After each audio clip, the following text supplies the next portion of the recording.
Welcome to the first episode of Influence, a podcast for founders looking to build their personal brands.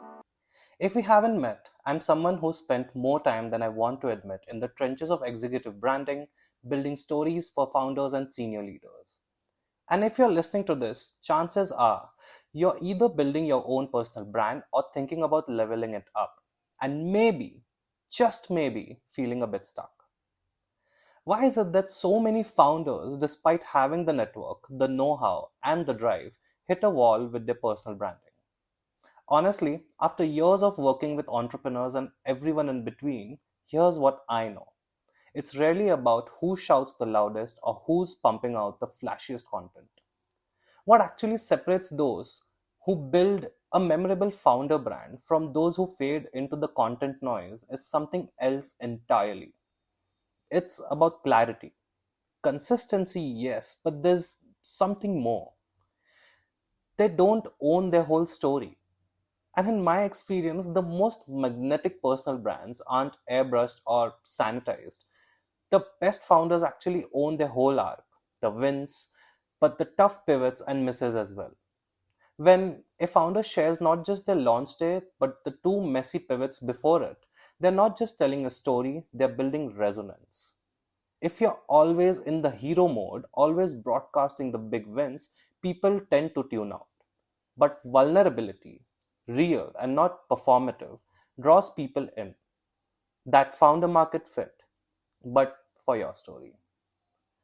The worst is gatekeeping their playbooks. Something else I see is the standout leaders are not afraid to share the frameworks that make them tick. They'll bring down a GTM strategy, they'll map out their approach to 0 to 1 product market fit, not just tell you work hard and be persistent. Frameworks are like cheat sheets for your audience, and when you open source your thinking, even if you feel like it's a little niche, you become the go to. People remember who helped them see things simply, especially in a world flooded with complexity. Now, you need to show up beyond launches as well. It's easy to post when you're launching a product or announcing funding, but where most founders get stuck, and this is so consistent, it's almost cliche, is that they only show up in the big moments. If your visibility is sporadic, you become a fair weather leader. The best execs keep showing up, even when there's nothing to say. That means you're in the feeds and the minds of your network all the time, not just in go to market sprints or funding cycles. The best is they keep looking at vanity metrics. Let's just call this out. Likes, views, impressions, they're cool, but mostly just noise. In my world, the founders who create real impact focus on depth, not surface level validation. Like if you're looking for a job promotion, your metrics can't rely on likes or shares, but rather how many times did you raise your hand in meetings to ask or answer a question? Or how many minutes did you spend looking for the right mentor? They're building social capital over social proof. It's about DM conversations, off platform relationships, and real feedback loops.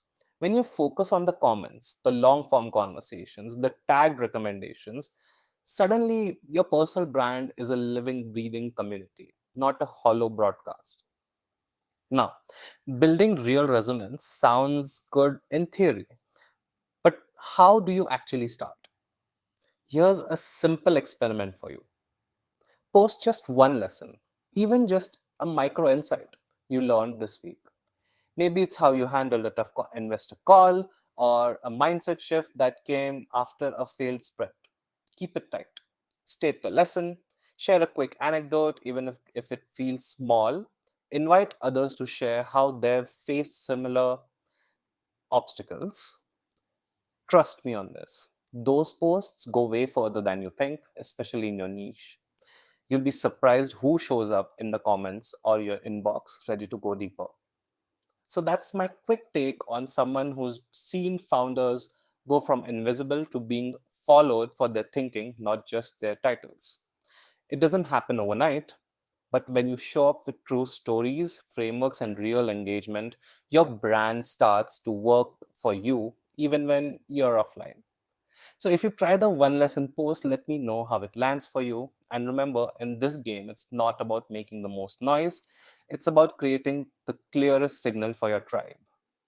If you love this episode, please do give me a follow. Stay tuned for the next one, and we'll see you then. Thank you.